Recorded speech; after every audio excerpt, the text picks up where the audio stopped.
SE 03 tahun 2021 tentang pedoman pemberian rekomendasi lisensi LSP dan pencatatan LSP terlisensi. Jadi LSP yang sudah dilisensi dicatat, kalau belum ya direkomendasi untuk dibawa ke BNSP untuk mendapatkan lisensi gitu.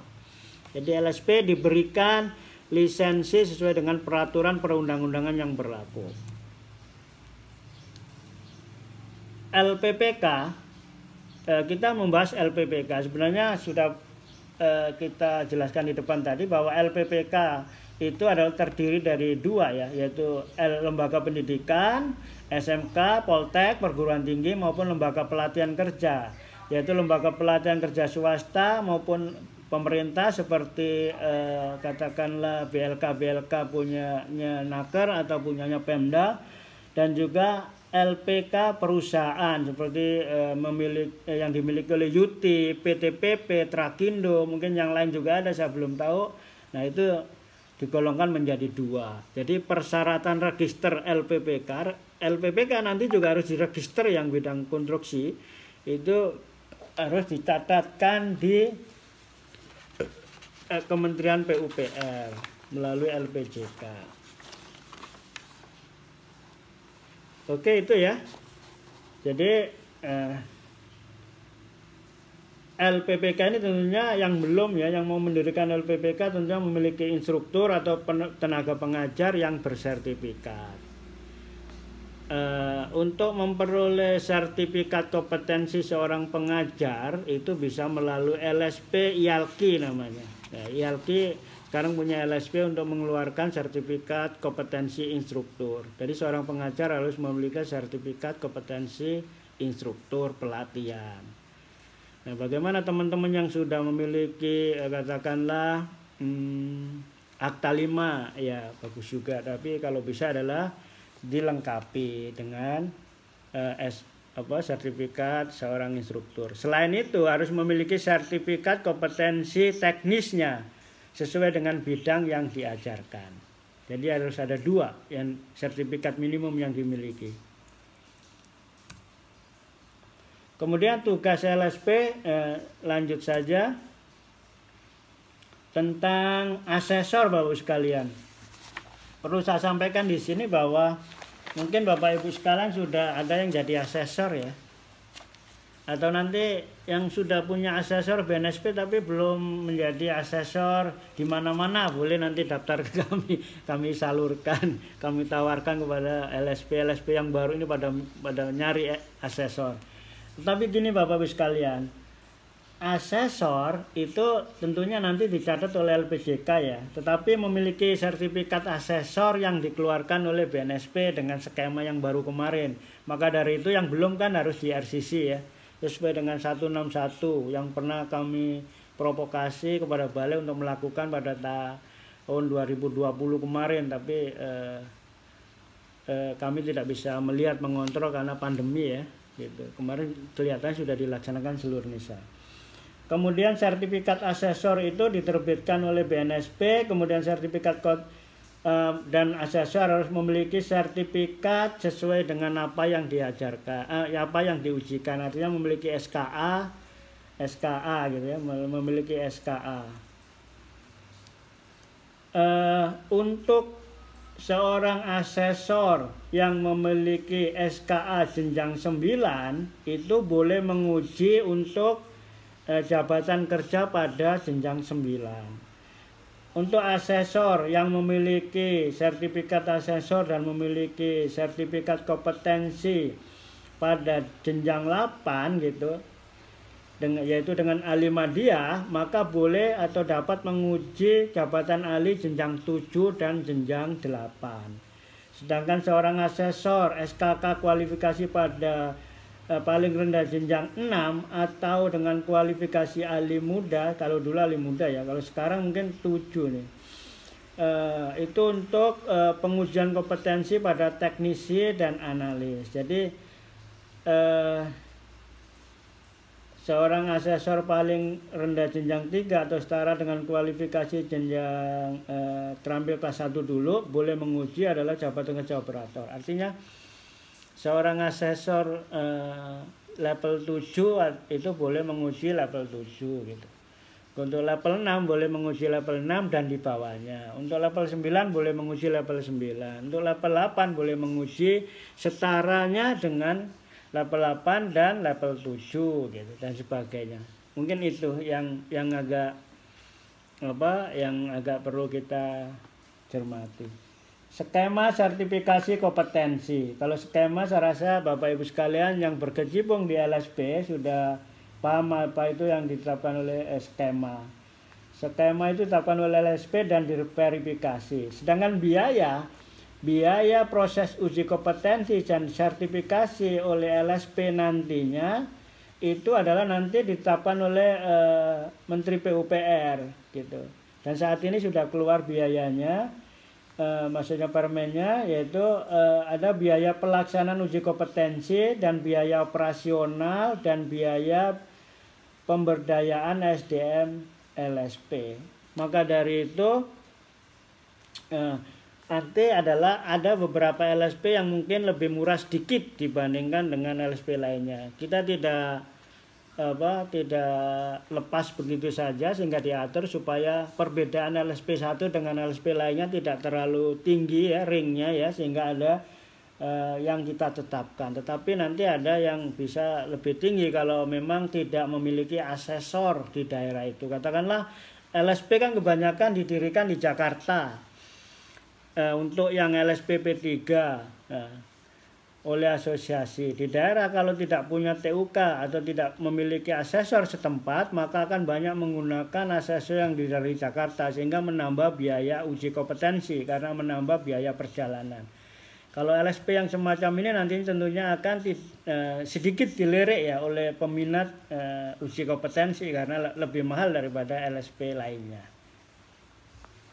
Maka dari itu peran asesor di daerah adalah sangat penting. Begitu juga peran TUK ya, tempat uji kompetensi.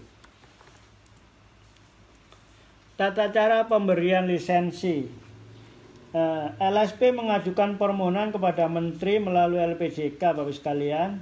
Itu melalui suatu sistem ya, mengajukan rekomendasinya, nanti dikasih akun ya. Kemudian rekomendasi lisensi diajukan kepada LPJK ini yang mempunyai tugas melaksanakan sertifikasi kerja. Maksudnya rekomendasi yang yang diberikan tadi diajukan kepada lembaga independen, artinya kepada BNSP ya, kepada BNSP untuk mendapatkan lisensinya gitu. Jadi lembaga independen atau BNSP itu nanti menilai permohonan lisensi sesuai dengan ketentuan peraturan yang berlaku. Menteri melalui LPJK mencatat LSP yang sudah terlisensi oleh lembaga independen. Jadi kalau sudah dari BNSP lagi, tetap kembali lagi ke PU untuk dicatatkan. Yang awal minta rekomendasi PU, kemudian atau melalui LPJK ya, dibawa ke BNSP, BNSP kemudian di ACC, di lisensi, telah dilisensi LSP tadi melaporkan lagi ke PU sebagai LSP konstruksi untuk dicatatkan. Gitu. Demikian itulah tata cara pemberian rekomendasi. Dalam hal asosiasi profesi terakreditasi dan LPJK telah membentuk LSP yang telah mendapatkan lisensi dari BNSP gitu. Kemudian tetap dapat melaksanakan sertifikasi kompetensi kerja di bidang konstruksi dengan menyampaikan permohonan. Jadi permohonan pencatatan kepada Menteri melalui surat penetapan akreditasi profesi oleh Menteri masih berlaku. Kemudian skema sertifikasi ketersediaan asesor, sarana dan prasarana dan ruang lingkupnya. Jadi dicatatkan di Menteri ya. Nomor lisensinya juga dicatatkan kembali. Kalau kita membahas tentang LSP terlalu detail nanti juga banyak yang perlu kita diskusikan karena ada beberapa aturan di BNSP. Ini kita sebagai prolog saja. Asosiasi profesi yang terakreditasi itu atau LSP yang dibentuk oleh asosiasi boleh menguji apa saja Pak Samsul. Boleh menguji dari alis, teknisi sampai operator gitu.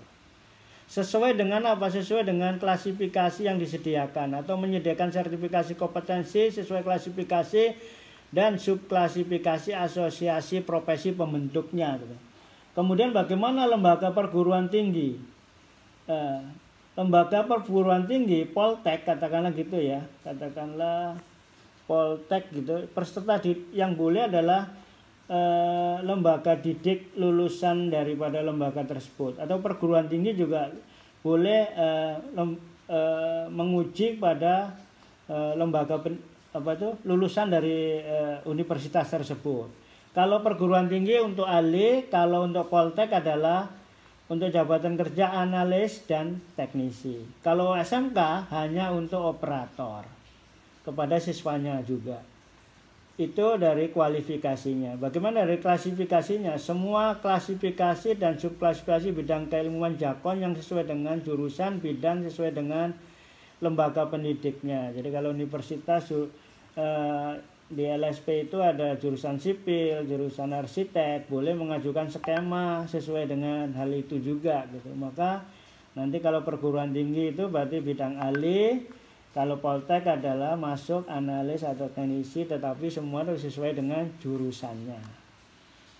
Kalau LPK swasta sesuai dengan klasifikasi yang diajukan ya, baik ahli, analis dan operator, tetapi satu klasifikasi dan paling banyak 5 subklasifikasi dibatasi. Kalau LPPK pemerintah yaitu untuk ASN ya, seperti BPSDM. Kalau LPK perusahaan semua jenjang dan tapi sesuai dengan klasifikasi dan subklasifikasi yang diajukan. Rekomendasi lisensi LSP, syarat-syaratnya tadi udah saya sampaikan sih sebenarnya. Kalau lisensi baru yaitu surat penetapan akreditasi asosiasi profesi. Jadi kalau asosiasi profesi yang ingin mengajukan lisensi berarti asosiasi profesi itu sudah diakreditasi. Ada 25 asosiasi yang sudah diakreditasi kemarin, asosiasi profesi. Kalau asosiasi badan usaha kan 12 kalau nggak salah. Nah, yang boleh mengajukan LSP atau lembaga sertifikasi profesi adalah hanya asosiasi profesi ya, yang terakreditasi dan LPPK yang sudah diregister. Tentunya ada skemanya, ada asesornya, kemudian sarana dan prasarana, ada tempat uji yang diajukan. Ini nanti tempat uji juga dilihat oleh BNSP, asesornya juga diverifikasi oleh BNSP nanti, ruang lingkup, lisensi dan sebagainya. Semua ini diajukan, disampaikan ke Menteri PU, nanti diajukan juga ke BNSP gitu, karena nanti ini ditanya oleh BNSP. Kalau perpanjangan bagaimana? Semua dokumen pendukung yang sudah tercatat di SIKI itu disampaikan kembali, kemudian laporan tindak lanjut hasil pemantauan dan evaluasi. Ini kepada LSP yang sudah mendapatkan lisensi ya, ingin memperpanjang. Melampirkan rekapitulasi hasil penyelenggaraan uji kompetensi selama 3 tahun. Kemudian penambahan ruang lingkup. Kalau LSP Bapak ingin menambah ruang lingkup, tentunya semua dokumen pendukung yang sudah tercatat di SIKI tadi, ditambah skema sertifikasi untuk jabatan kerja yang diajukan, kemudian ketersediaan asesor sesuai dengan skema yang diajukan yang baru tadi, sama ruang lingkup yang lisensi yang diajukan harus sama. Itu kalau penambahan lisensi atau penambahan skema ya. Jadi boleh sekarang mengajukan 3 aja karena belum siap ya, nggak, yang penting harus sudah dilisensi. Kemudian nanti mengajukan kembali kapan-kapan.